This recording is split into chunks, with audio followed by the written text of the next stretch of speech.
여호와께서 애굽 땅에서 모세와 아론에게 일러 말씀하시되 이 달을 너희에게 달의 시작 곧 해의 첫 달이 되게 하고 너희는 이스라엘 온 회중에게 말하여 이르라.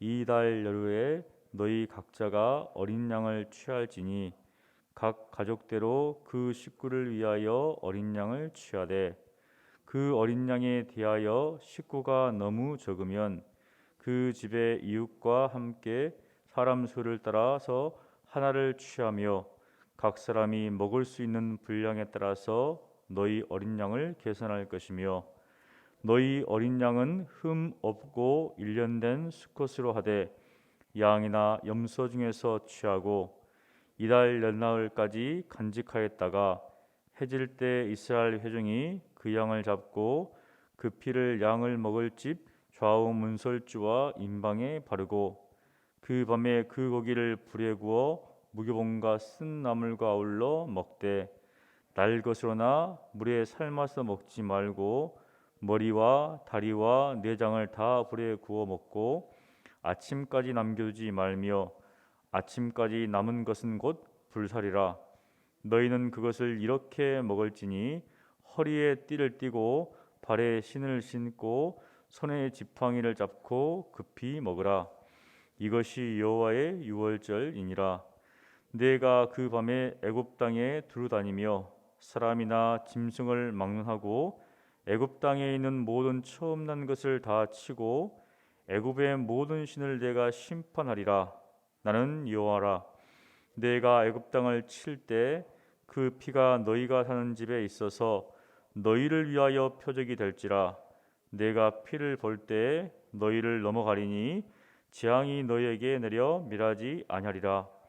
너희는 이날을 기념하여 여호와의 절기를 삼아 영원한 규례대로 대대로 지킬지니라. 너희는 이레 동안 무기병을 먹을지니 그 첫날의 누룩을 너희 집에서 제하라. 무릇 첫날부터 일곱째 날까지 유교병을 먹는 자는 이스라엘에서 끊어지리라. 너희에게 첫날에도 성회요 일곱째 날에도 성회가 되리니 너희는 이 두 날에는 아무 일도 하지 말고 각자의 먹을 것만 갖출 것이니라. 너희는 무교절을 지키라. 이날에 내가 너희 군대를 애굽 땅에서 인도하여 내었음이니라. 그러므로 너희가 영원한 규례대로 삼아 대대로 이날을 지킬지니라. 첫째 달 그 달 연나흘 저녁부터 21일 저녁까지 너희는 무교병을 먹을 것이요 이일의 동안은 누룩이 너희 집에서 발견되지 아니하도록 하라.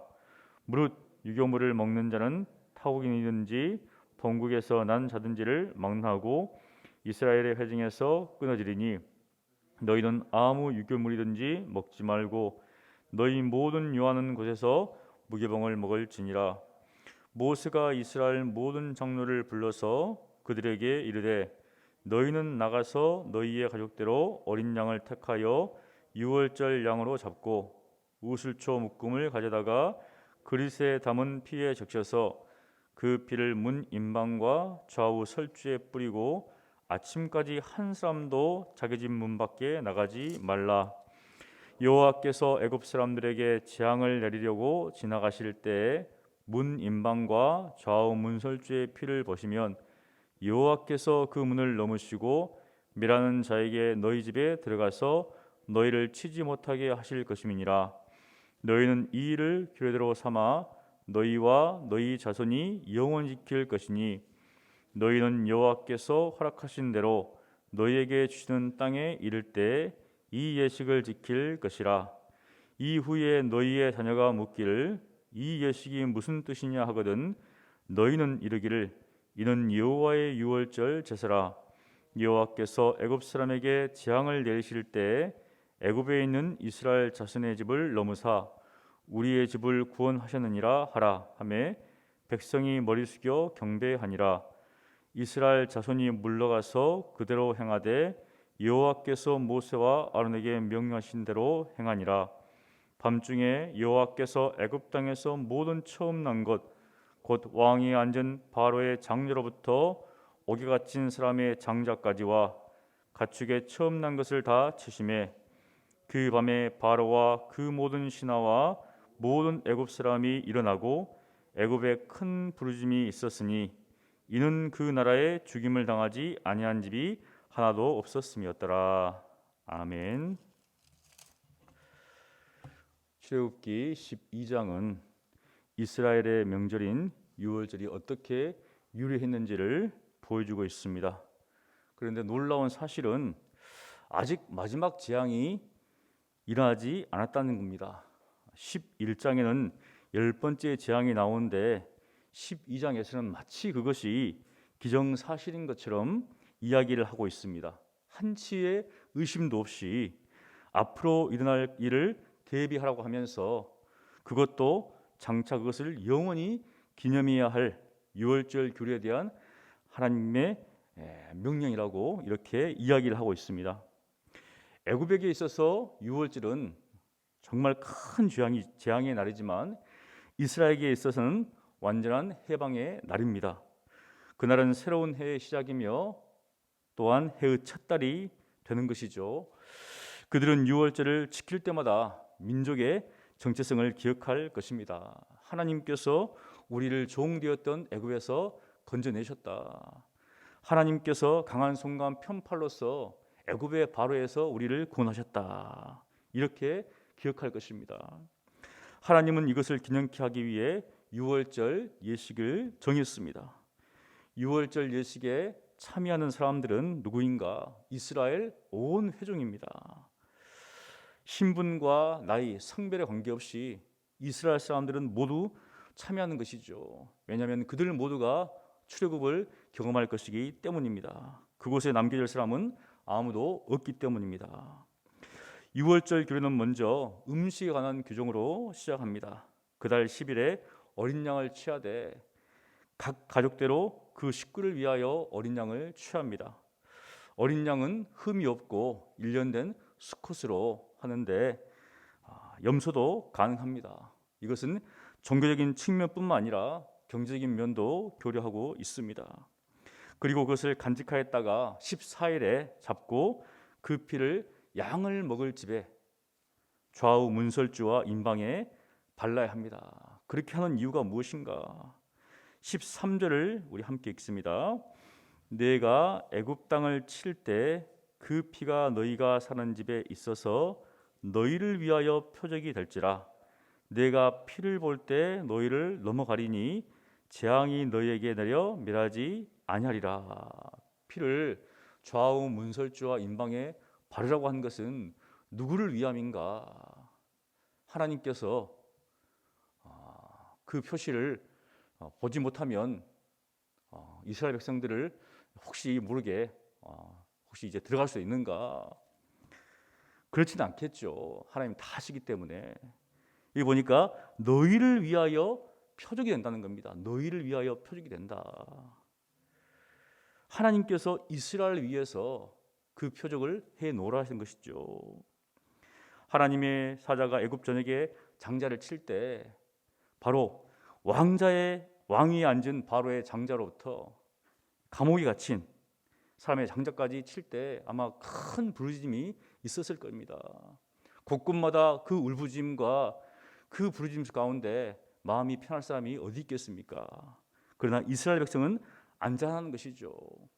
왜냐하면 하나님께서 그들을 위해 표적을 주셨기 때문입니다. 그것은 오늘을 사는 우리도 마찬가지죠. 하나님의 진노와 심판에서 피할 수 있는 사람은 아무도 없습니다. 그러나 예외가 있습니다. 그리스도의 피를 힘입는 사람, 그리스도 안에 거하는 사람은 안전하죠. 예수님이 누구십니까? 세례 요한은 이렇게 증거합니다. 요한복음 1장 29절에 이튿날 요한이 예수께서 자기에게 나오심을 보고 이르되 보라 세상 죄를 지고 가는 하나님의 어린 양이로다. 세상 죄를 지고 가는 하나님의 어린 양이다. 우리의 모든 죄를 다 짊어지시고 우리가 받을 형벌을 다 당하셨다는 것이죠. 하나님께서 우리를 위해 어린 양이신 예수님을 보내주셨다는 겁니다. 예수님이 우리의 구원의 표적이 된다는 것이죠. 그러므로 예수님 안에 있으면 우리는 안전합니다. 이제 어린 양의 피를 발랐으면 그 밤에 그 고기를 불살라서 불에 구워 무교병과 쓴 나물에 아울러 먹어야 합니다. 이것은 출애굽의 긴박성과 애굽에서의 삶의 그런 고통들을 반영하고 있습니다. 출애굽의 긴박성은 11절이 잘 보여줍니다. 11절, 너희는 그것을 이렇게 먹을지니 허리에 띠를 띠고 발에 신을 신고 손에 지팡이를 잡고 급히 먹어라. 이것이 여호와의 유월절이니라. 이것은 우리가 일반적으로 식사할 때와는 정반대입니다. 우리가 식사할 때는 어떻습니까? 편안한 자세로 편안하게 식사를 하죠. 그런데 이것은 굉장히 불편합니다. 이 밥을 먹는 건지 왜 그럴까요? 그것은 출애굽의 긴박성뿐만 아니라 또 하나가 있습니다. 여호와의 유월절이라는 것이죠. 우리의 유월절이 아니라 여호와의 유월절이다. 이날은 하나님께서 애굽 땅에 있는 모든 처음 난 것을 다 쳐서 멸하시고 애굽의 신들까지도 심판하시는 날입니다. 여호와의 유월절은 여호와의 심판이라는 것이죠. 그런데 마음 편히 식사할 수 있겠습니까? 하나님만이 참 신이며 심판주라는 것을 애굽뿐만 아니라 온 세상에 알린 날이었죠.